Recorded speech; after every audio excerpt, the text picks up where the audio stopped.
क्या होता है एक्सरेज मतलब? Right down, X-rays are the electromagnetic waves. X-rays are the electromagnetic waves. मतलब जैसे विजिबल लाइट होती है, अल्ट्रावायलेट लाइट होती है, इंफ्रारेड होता है, माइक्रोवेव्स होते हैं, रेडियो वेव्स होते हैं, गामा रेडिएशंस होते हैं, उनके सिमिलर ये एक्सरेज होते हैं. क्या एक्सरे मतलब?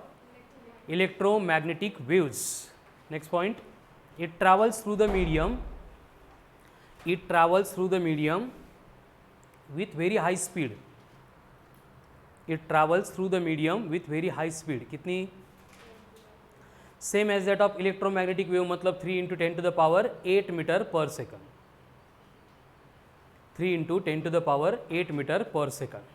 Next point, X-rays not deflected by electric as well as magnetic fields.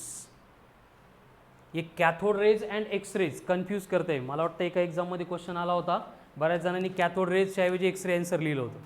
Cathode ray का मतलब होता है नेगेटिवली चार्ज पार्टिकल यानी इलेक्ट्रॉन की स्ट्रीम, तो वो electric as well as magnetic field से डिफ्लेक्ट होते हैं. बट एक्सरे का मतलब क्या है? Electromagnetic wave. ये इलेक्ट्रिक या फिर मैग्नेटिक फील्ड से डिविएट नहीं होगा as it does not carry any charge.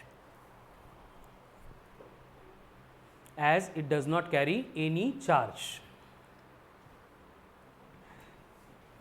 Next, X-rays do not requires any material medium for its propagation. X-rays do not requires any material medium for its propagation.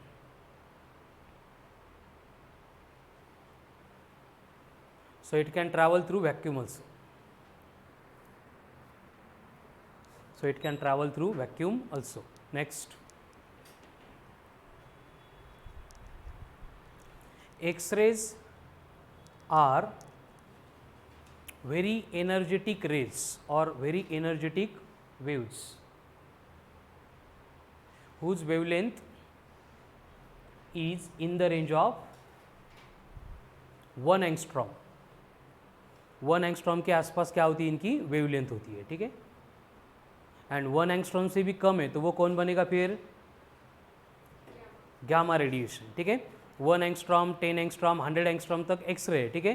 Then 100 से लेके 1000 UV, वो UV कहाँ तक? Direct 1000 से 3500 तक, 3500 to 7500 visible. And उसके beyond कौन आता है? आईआर. आईआर के बाद में फिर माइक्रोवेव. माइक्रोवेव के बाद में कौन? रेडियो. ये थी इनकी असेंडिंग ऑर्डर ऑफ वेवलेंथ. तो इसके अपोजिट ऑर्डर किसकी होगी? फ्रीक्वेंसी की, मतलब एनर्जी की. सो सबसे ज़्यादा एनर्जी किसकी होती है? इलेक्ट्रोमैग्नेटिक स्पेक्ट्रम में गामा रेडिएशन की. उनके बाद एनर्जी आती है एक्सरेज की. राइट डाउन, क्या लिखा है? Energetic waves having wavelength in the range of 1 angstrom. That is photons of X-rays have maximum amount of energy. Maximum amount of energy. कितनी होगी energy? E equal to H C by lambda. E equal to H nu या फिर H C by lambda. Next, X-rays were discovered by, किसने discover किए थे?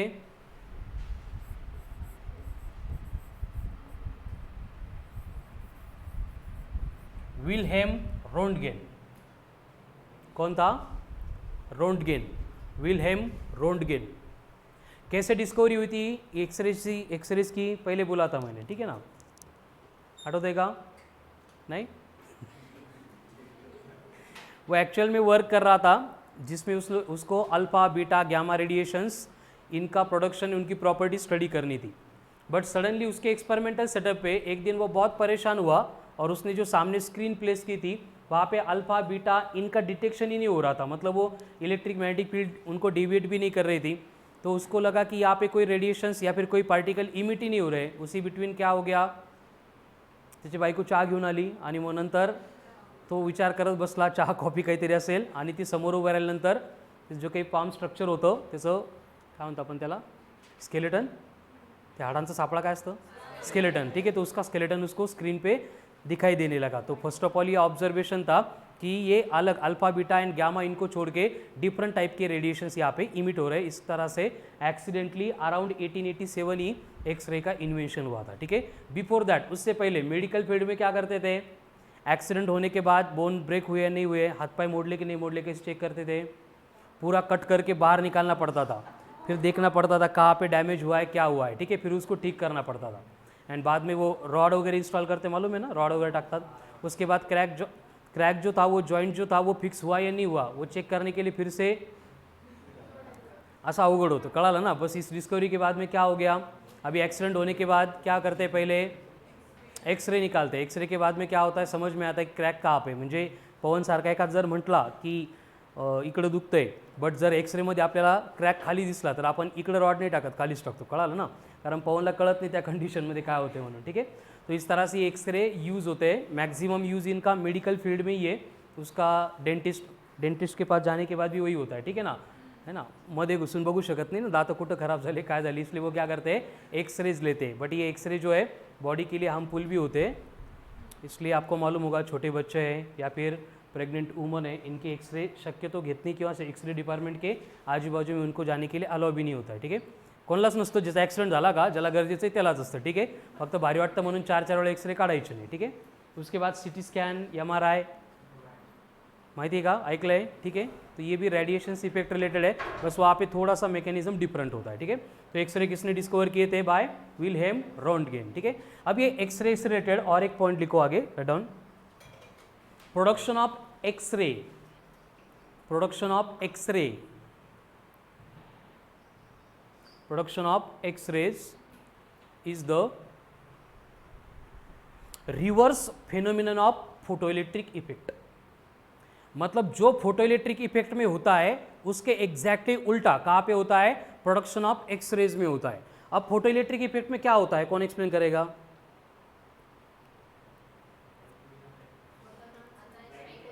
Photon आता है, electron के साथ कोलाइड होता है, कोलिजन में क्या होता है, फोटोन की एनर्जी इलेक्ट्रॉन के काइनेटिक एनर्जी में कन्वर्ट होती है, फोटोन की एनर्जी इलेक्ट्रॉन के काइनेटिक एनर्जी में कन्वर्ट होती है, कहाँ पे हो रहा है, फोटो इलेक्ट्रिक इफेक्ट में। बस एक्सरे की प्रोडक्शन में एग्जैक्ट रिवर्स अपोजिट प्रोसेस है। मतलब क्या होगा, क्या होगा, यहां पे क्या हो रहा था, फोटोन की एनर्जी इलेक्ट्रॉन के काइनेटिक एनर्जी में कन्वर्ट हो रही थी, तो इसके रिवर्स स्टेटमेंट क्या बनेगा, इलेक्ट्रॉन की काइनेटिक एनर्जी फोटोन में कन्वर्ट होगी। वेरी गुड, ठीक है, लिखो, that is in case of photo electric effect, in case of photo electric effect energy of photon is converted into, energy of photon is converted into kinetic energy of electron, energy of photon is converted into kinetic energy of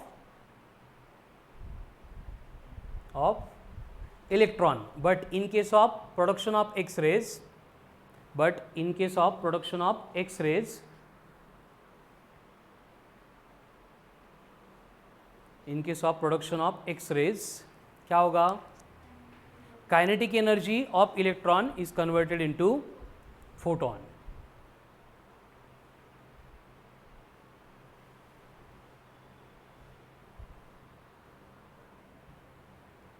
star mark करके लिखो, उससे related और एक point, production of X-rays provides proof of quantum nature of particles.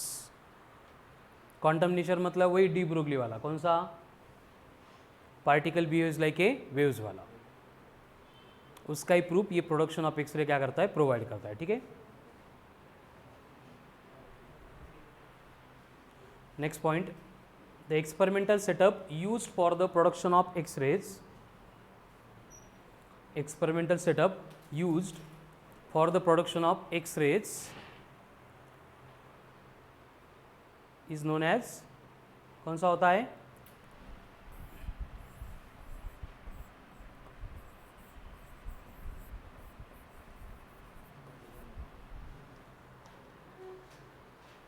Coolidge tube, कौन सी tube?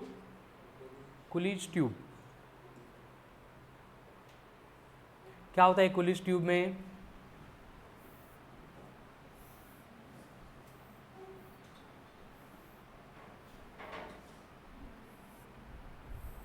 इस तरह का एक गैस चेंबर होता है, इसके अंदर ये इलेक्ट्रॉन गन होती है। क्या होती है? Electron gun. एंड ये इलेक्ट्रॉन गन के सामने यहाँ पे ये टी होता है। टी मतलब कौन? Target nucleus.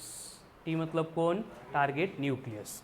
एंड ये जो टारगेट न्यूक्लियस होता है, इसके सराउंडिंग में यहाँ पे इसको एनोड बनाने के लिए हम क्या करते हैं? पोटेंशियल डिफरेंस के साथ इनको कनेक्ट करते हैं। ये नेगेटिव टर्मिनल रहेगा, ये पॉजिटिव टर्मिनल रहेगा। तो ये पोटेंशियल डिफरेंस अप्लाई करेंगे तो क्या होगा? जब भी यहाँ से इलेक्ट्रॉन इमिट होगा because of external electric field, उसके ऊपर फोर्सेस एक्ट होंगे। फोर्स एक्ट होके वो यहाँ पे डेविएट हो रहा है, डिप्लेक्ट हो रहा है, मतलब उसको वर्क डन किया जाएगा। एंड यही वर्क डन स्टोर होगा इन the form of kinetic energy. किसकी काइनेटिक एनर्जी? इलेक्ट्रॉन की। एंड ये काइनेटिक एनर्जी गेन करने के बाद ये एनर्जेटिक इलेक्ट्रॉन यहाँ से निकल के ये टारगेट न्यूक्लियस के ऊपर बम्बार्ड हो जाएंगे। फिर टारगेट न्यूक्लियस के अंदर अगर उनको घुसना है, जाना है, तो वहाँ पे क्या करना पड़ेगा? नॉर्मल केस क्या होती है? इलेक्ट्रॉन को अगर एटॉमिक स्ट्रक्चर या फिर मेटल के सरफेस से बाहर निकलना है तो क्या करना पड़ता है? उसको एनर्जी गेन करनी पड़ती है। जैसे फर्स्ट ऑर्बिट से सेकंड ऑर्बिट में आना या फिर सेकंड ऑर्बिट से थर्ड ऑर्बिट में जाना, तो उसको क्या करना है? एनर्जी गेन करनी पड़ती है। या फिर कोई इलेक्ट्रॉन अगर पहले से फ्री है लेकिन वो मेटल सरफेस के ऊपर है, फिर भी उसको मेटल सरफेस से बाहर आने के लिए क्या करना पड़ता है? एनर्जी गेन करनी पड़ती है, जो फोटो इलेक्ट्रिक इफेक्ट में हमने देखा था फोटॉन्स प्रोवाइड करते हैं। तो उसी की केस यहाँ पे अपोजिट स्टेटमेंट, रिवर्स स्टेटमेंट ये होगा कि अगर ये बाहर वाले इलेक्ट्रॉन को उस टारगेट मेटल के अंदर जाना होगा तो जो एक्स्ट्रा अमाउंट ऑफ एनर्जी इसके पास है उस एनर्जी को छोड़ना पड़ेगा। एंड इस प्रोसेस में ये electron target nucleus, target atom, target metal के ऊपर जाने के लिए एक्सेस अमाउंट ऑफ एनर्जी जो है वो इमिट करते हैं in the form of electromagnetic waves which are highly energetic one, इसलिए इनको बोला जाता है एक्स रेज। समझ में आ रहा है? मतलब जो फोटो इलेक्ट्रिक इफेक्ट में हो रहा था एग्जैक्टली अपोजिट है। वहाँ पे हम क्या कर रहे थे? यहाँ से इलेक्ट्रोमैग्नेटिक वेव मतलब लाइट इंसिडेंट कर रहे थे, फिर यहाँ का इलेक्ट्रॉन एनर्जी गेन करके फिर ये ट्रैवल कर रहा था। अभी ट्रैवल करने वाला इलेक्ट्रॉन टारगेट मेटल में, टारगेट न्यूक्लियस में, टारगेट एटम में आने वाला है। न्यूक्लियस नहीं, एटम या फिर मेटल में आने वाला है। तो आते टाइम क्या करना पड़ेगा? उसको एक्सेस अमाउंट ऑफ एनर्जी जो है उसको छोड़ना पड़ेगा। किस फॉर्म में? हाई एनर्जी फोटॉन्स, मतलब इलेक्ट्रोमैग्नेटिक वेव्स। इस तरह से ये कूलिज ट्यूब में क्या होता है? एक्स रेज का प्रोडक्शन होता है। ठीक है। एंड यहाँ पे कूलिंग पर्पज़ के लिए यहाँ पे वाटर सप्लाई इसको देते हैं, जो इसका क्या करते हैं? क्या करते हैं? क्या बोलते हैं उसको? हाँ, वेरी गुड, राइट डाउन।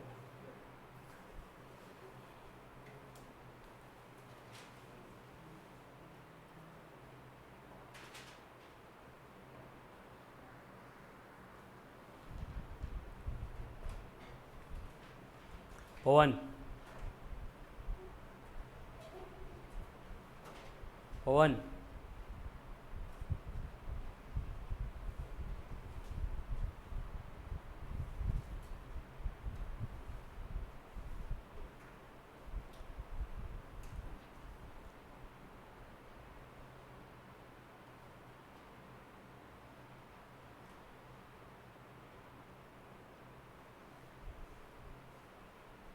समझ में आया mechanism?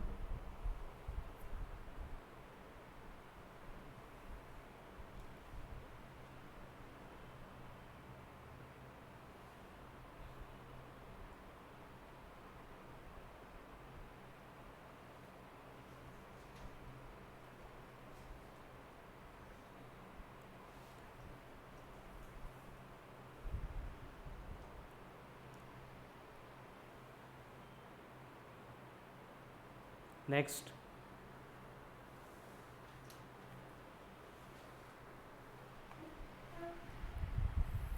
intensity of X-rays, intensity of X-rays emitted by electrons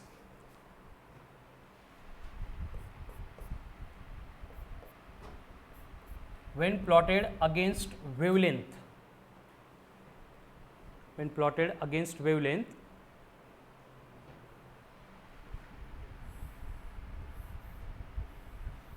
it shows variable nature of intensity. It shows variable nature of intensities as shown in the graph. As shown in the graph.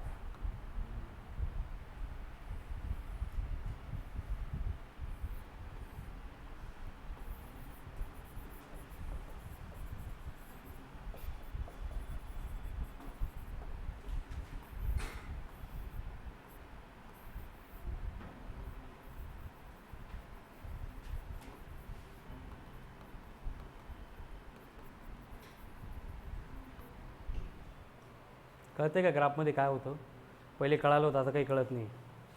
ठीक आहे.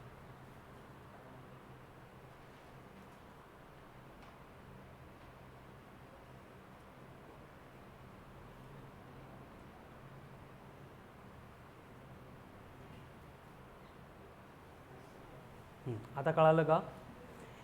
Wavelength and intensity, यहाँ पे variation है. यहाँ से यहाँ तक जो ग्राफ आपको दिख रहा है, यहाँ पे इंटेंसिटी में आने वाला वेरिएशन कंटिन्यूस है. थोड़ी वेवलेंथ बढ़ गई, थोड़ी इंटेंसिटी बढ़ती है, थोड़ी वेवलेंथ बढ़ गई, थोड़ी थोड़ी इंटेंसिटी बढ़ती है. लेकिन ये जो पोर्शन आप देख रहे हो माउंटेन की तरह, यहाँ पे क्या हो गया, वेवलेंथ के थोड़े से चेंज होने से इंटेंसिटी रैपिडली इंक्रीज भी हो गई, फिर डिक्रीज हो गई.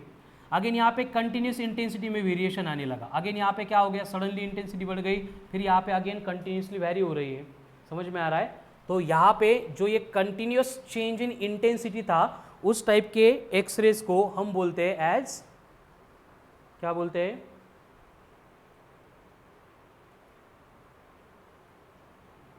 Continuous X-rays. क्या बोलते हैं उसको? Continuous X-rays. एंड इनको छोड़ के जो इंटेंसिटी मैक्सिमम बनती है फॉर पर्टिकुलर वेवलेंथ, वो बनते हैं कौन से एक्सरेज?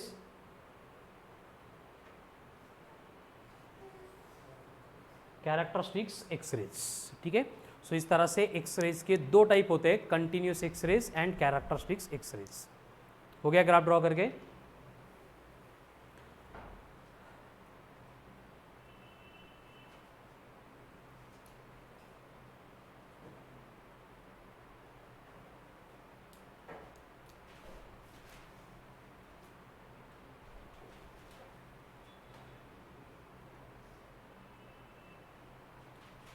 आगे right out next reading. Continuous X-rays.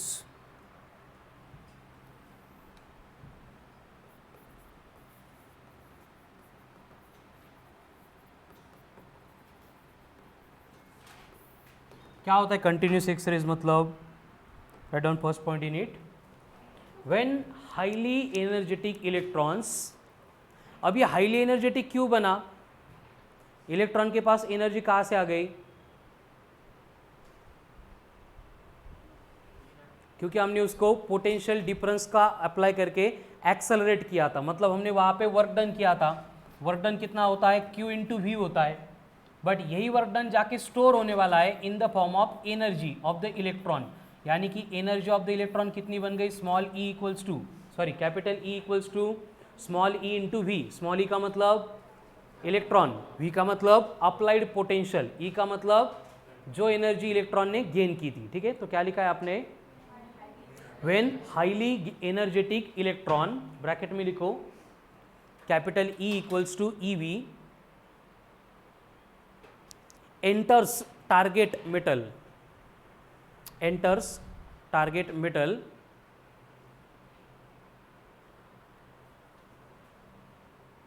collides number of time, collides number of time with the atoms, with the atoms, with the atoms of target metal.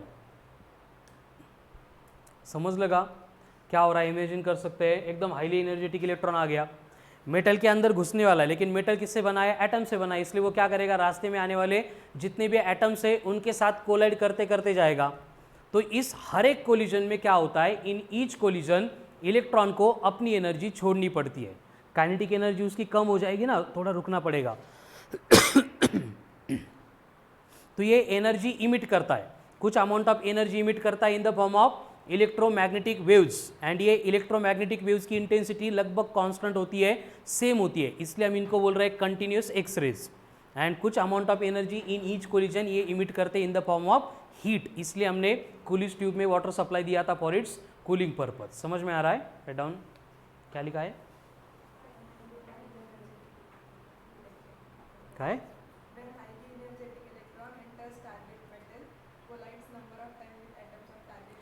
in each collision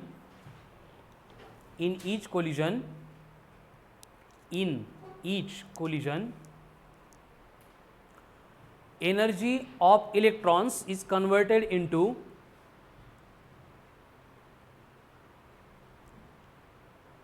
heat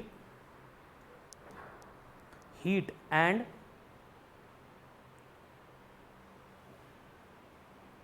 photons, and these photons are nothing but continuous X-rays.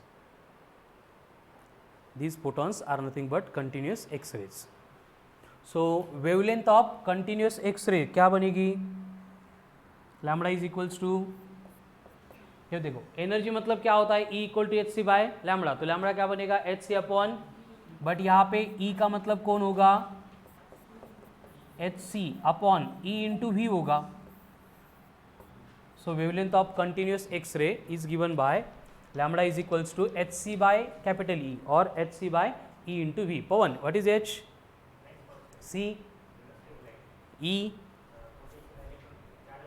We, कौन सा potential, accelerating potential, ठीक है। इसका मतलब wavelength of electron is only dependent on applied potential, it is independent of target metal. Target metal कौन सा है, कुछ वहाँ पे फर्क नहीं पड़ेगा, सिर्फ एक्सेलरेटिंग पोटेंशियल कितना था इसके अकॉर्डिंग वेवलेंथ वेरी होगी, ठीक है।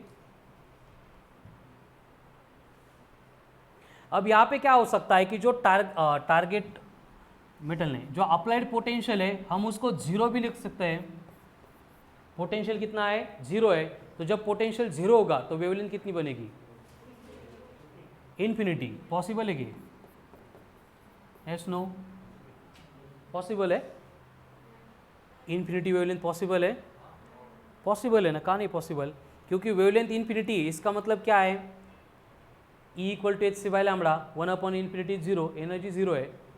समझ में आ रहा है ना, मतलब वहाँ पे इलेक्ट्रॉन तो आएगा बट वहाँ से कोई एक्सरे इमिट ही नहीं होगा, ठीक है।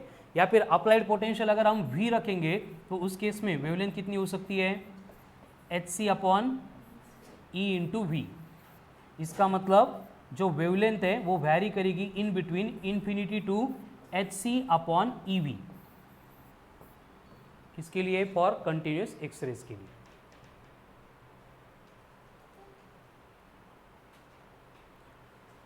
उसके बाद आते हैं कैरेक्टरिस्टिक्स एक्सरेज। अब ये कैरेक्टरिस्टिक्स एक्सरेज मतलब क्या होगा,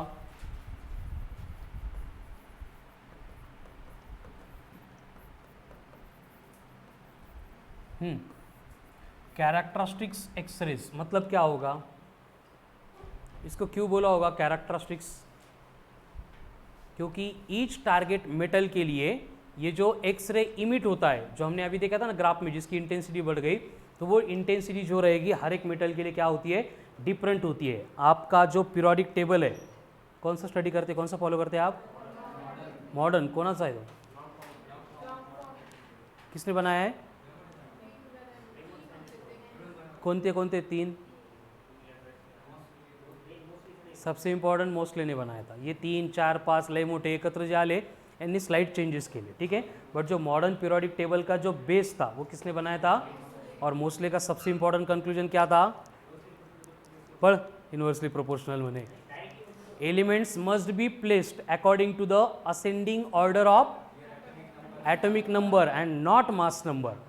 ये सबसे इंपॉर्टेंट कंक्लूजन था मोस्टली का, जिसके अकॉर्डिंग फिर पीरियोडिक टेबल बनाया गया, ठीक है ना। बाकी छोटे मोटे गोष्टी बऱ्याच जणांनी केल्या, बट पीरियोडिक टेबल बनाने का सबसे इंपॉर्टेंट बेसिक आइडिया किसने दिया है, एंड ये मोस्टली ने कहाँ से दिया, यहाँ से दिया, कैरेक्टरिस्टिक्स एक्सरेज से, ठीक है। कैसे, क्योंकि हर एक एलिमेंट का जो एक्सरे इमिट करने का इंटेंसिटी है, कैरेक्टरिस्टिक्स इंटेंसिटी, वो डिफरेंट है, एंड ये इंटेंसिटी अगर मालूम हो गई तो इसके ऊपर से हम क्या कर सकते हैं, उसका पोजीशन नंबर मोस्टली ने बोला था, बाद में हम उसको एटॉमिक नंबर बोलने लग गए, तो ये एटॉमिक नंबर हम वहाँ पे कैलकुलेट कर सकते हैं, ठीक है। तो ये कैरेक्टरिस्टिक्स एक्सरेज ये कैसे प्रोड्यूस होते हैं, क्या डिफरेंस होगा कंटिन्यूस एंड कैरेक्टरिस्टिक्स में।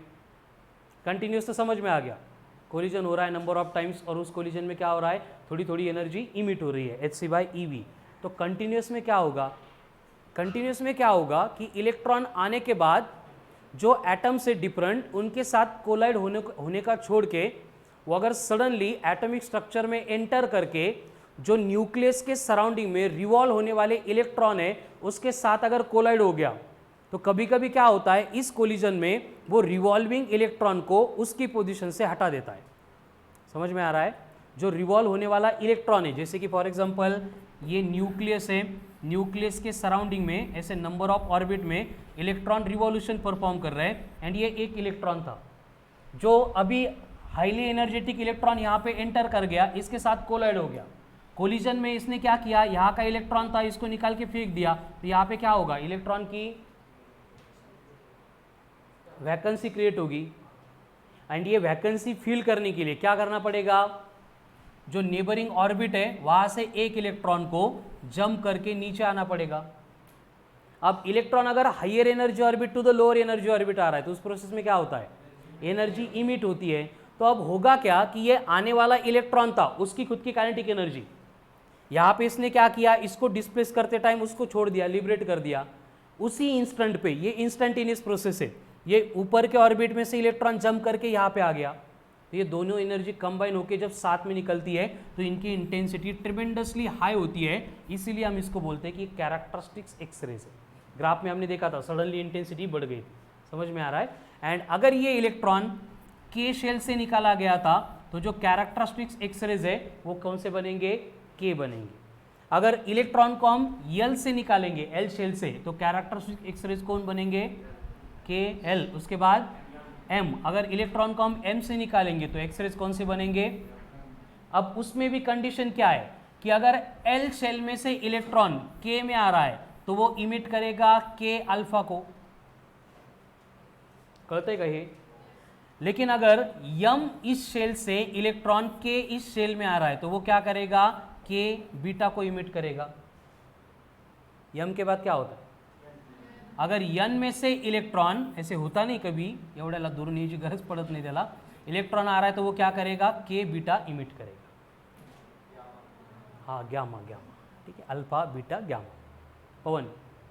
उसी तरह से अगर एल शेल वाला इलेक्ट्रॉन इमिट हुआ था, उसकी वैकेंसी फिल करने के लिए एम में से इलेक्ट्रॉन आ रहा है तो वो कौन बनेगा, एल अल्फा। अगर वो एन में से आ रहा है तो कौन बनेगा, एल बीटा बनेगा, ठीक है। एंड अगर वही यम में से इलेक्ट्रॉन, अब ये प्रैक्टिकली होता नहीं कभी, ठीक है, तो ये दोनों के लिए एप्लीकेबल है, समझ में आ रहा। फिर कैरेक्टरिस्टिक एक्सरे क्या होते हैं, फिर इस कैरेक्टरिस्टिक एक्सरेज में क्या होगा, जो एनर्जी रहेगी अल्फा की केस में वो ग्रेटर रहेगी किससे, या फिर energy related to K, energy related to L and energy related to M, ये ऐसे ऑर्डर में रहेगी। आता ही ऑर्डर का आली कोण एक्सप्लेन करणार,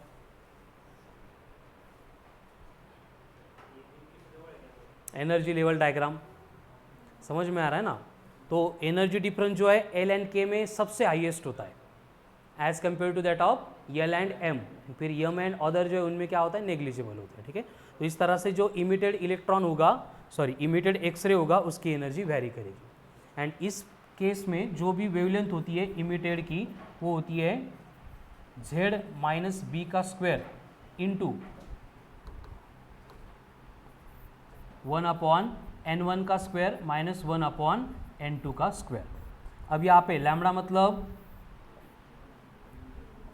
वेवलेंथ, क्या होता है लैम्बडा मतलब वेवलेंथ, z मतलब एटॉमिक नंबर, b मतलब कांस्टेंट है, almost for all practical purpose वो 1 होता है, ठीक है। एंड n1 n2 ऑर्बिट्स, कौन से ऑर्बिट में से जंप करके इलेक्ट्रॉन वापस आ रहा है, ठीक है। तो इस तरह से ये कैरेक्टरिस्टिक्स एक्सरे की वेवलेंथ हम कैलकुलेट कर सकते हैं। एंड जो आपका ये archaeological survey of India department होता है, जिनका काम क्या होता है, हडप्पा, मोहेंजोदडो, अजून अलाराम या टाइमला वही संप्लॉट थे ऐसे. हां, तो वहाँ पे काय काय भेटतं ना आपल्याला, काय भेटतं? उत्खनन, मासे भेटतात म्हणे. कोण आहे ते? फॉसिल्स. ओके, मला वाटलं मासे भेटतात. ठीक है. तो वहाँ पे जो भी स्ट्रक्चर मिलता है, तो वो स्ट्रक्चर में कौन से एलिमेंट यूज़ किए थे, कौन से थे, वो फाइंड करने के लिए हम क्या करेंगे, यहाँ पे कैरेक्टरिस्टिक्स एक्सरे यूज़ करेंगे. एंड वो कितना साल पुराना होगा उसके लिए हम क्या करेंगे? Very good. मतलब रेडियो एक्टिविटी की जो हाफ लाइफ की कंडीशन है उसको यूज़ करेंगे. समझ में आ रहा है? तो हड़प्पा मोहनजोदड़ो कब थे माहिती है का? हिस्ट्री माहिती है का? है ना. ह्यूमन के बारे में कब से इन्फॉर्मेशन नोन आहे हमें? नियर अबाउट, म्हणजे माकडामधून माणसामध्ये कन्वर्जन कधी झालं? नियर अबाउट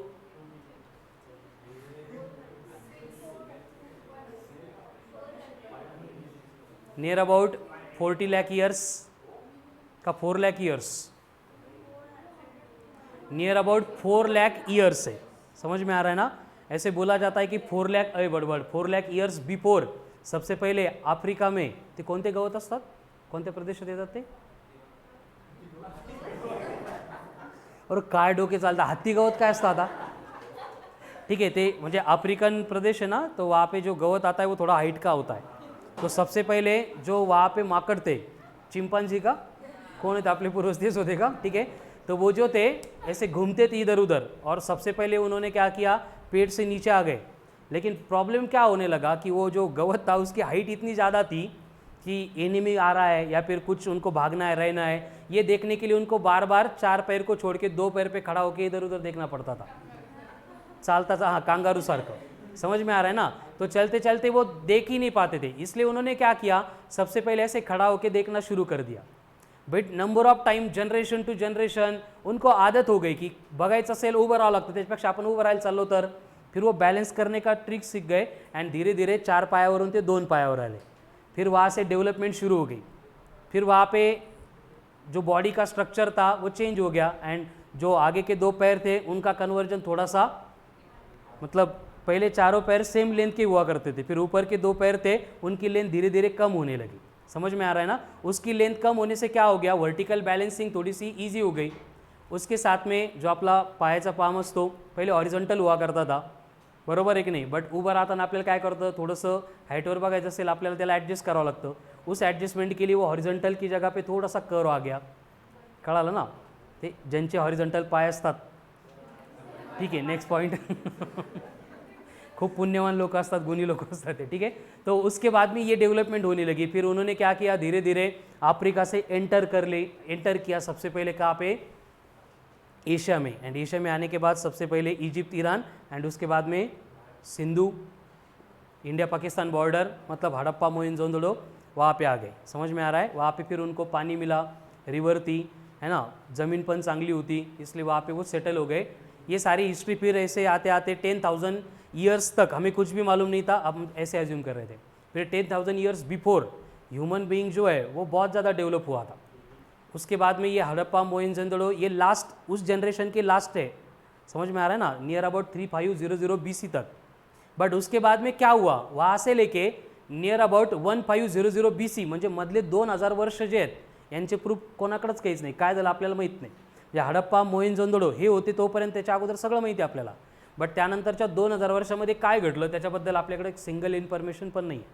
समझ में आ रहा है ना. एंड उसके बाद में फिर डायरेक्टली 600 BC, 800 BC, 1000 BC से फिर हमें इन्फॉर्मेशन समझ में आ गई. फिर हे सगळं झालं डेव्हलपमेंट. तर हे जेव्हा आपण ते आर्किओलॉजी डिपार्टमेंटचे लोक जातात अशा पद्धतीनं कुठले कुठले मेटल यूज केले होते, है ना, कोणत्या मटेरियलपासून काय फॉर्म केलं होतं हे सगळं फाइंड करतात. ठीक आहे. नेक्स्ट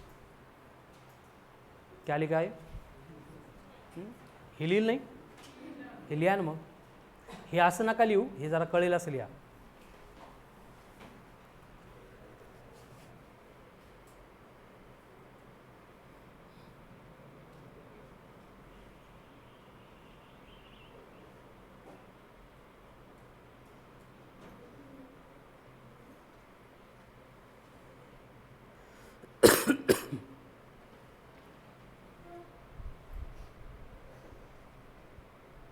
मग शेफ्टी कधी गेली माणसाची, शेफ्टी कधी गेली माहिती आहे का, नाही, बायोलॉजिकल डेट नाही माहीत तुम्हाला? हे नाही का असं काही बायोलॉजीमध्ये? अर्थ कशी क्रिएट झाली, मग पहिले पाणी, नंतर अमिबा कसा आला, अमिबापासून मग बाकी काय म्हणतो आपण त्याला, पाण्यामध्ये राहणारे, मग ते जमिनीवर कसे आले, असेल नाही का? आता नाही आहे,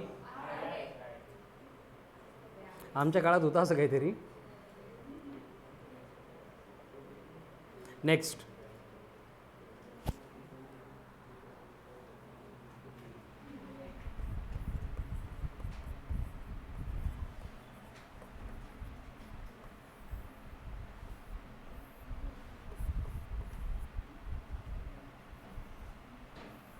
काय आहे हे इक्वेशन माहिती आहे का?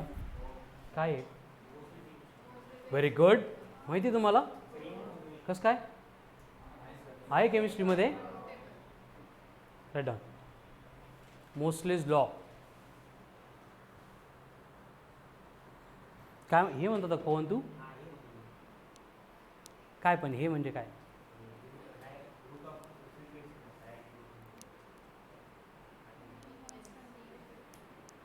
डायरेक्टली नहीं बेटा, प्रोपोर्शनल. कांस्टेंट है ना वहाँ पे, इसलिए यहाँ पे क्या होगा, थ्रेशोल्ड वेवलेंथ, थ्रेशोल्ड फ्रीक्वेंसी भी आएगी, उसके बियॉन्ड फिर वो प्रोपोर्शनलिटी मेंटेन करता है. ठीक है, क्या था ये? मोस्लेस लॉ. फिर उसने क्या किया था, इसके अकॉर्डिंग हर एक एलिमेंट में कितनी फ्रीक्वेंसी इमिट होती है, कौन सी, लेकिन कंटिन्यूस या कैरेक्टरिस्टिक्स? क्यों? क्योंकि कंटिन्यूस मेटल के ऊपर डिपेंड नहीं करती है, कैरेक्टरिस्टिक्स डिपेंड करती है. उसकी फ्रीक्वेंसी कैलकुलेट की, ए एंड बी की वैल्यू पुट करके फिर जेड कैलकुलेट किया और हर एक एलिमेंट की पोजीशन फाइंड कर दी. कहाँ पे? पीरियोडिक टेबल में. इसलिए उसने स्टार्ट को इस जेड को पोजीशन नंबर बोला था, बाद में हम उसको क्या बोलते हैं? Atomic number. ठीक है, एंड उसके बाद में अगर किसी मेटल के ऊपर एक्स रेज इंसिडेंट हो रहे हैं, इसकी विड्थ अगर एक्स है एंड यहाँ से ये पेनिट्रेट करके आगे निकल रहे हैं, तो आगे निकलने के बाद इनकी इंटेंसिटी कितनी होती है? I equals to I naught into E raise to minus of mu into X. I naught का मतलब इनिशियल या फिर इंसिडेंट होने वाले एक्सरे की इंटेंसिटी, आई का मतलब पेनिट्रेशन के बाद में इंटेंसिटी, म्यू का मतलब का refractive index. Very good. Mu क्या है यहाँ पे? Refractive index.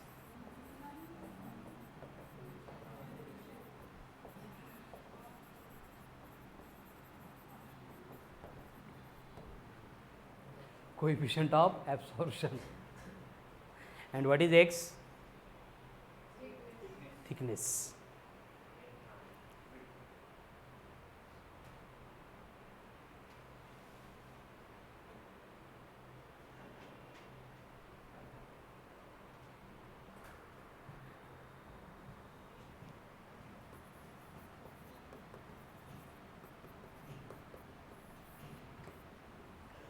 हा फॉर्म्युला बघितलाय कुठं? कुठं?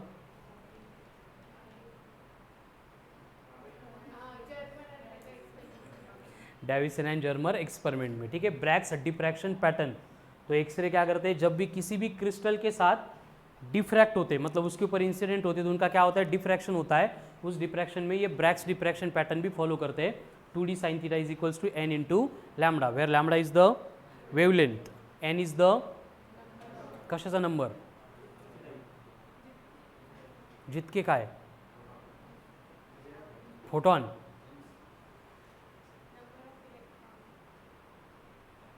लूप फॉर्म होते हैं ना, लूप वाइब्रेशंस वेव के, वो वाइब्रेशंस. D is the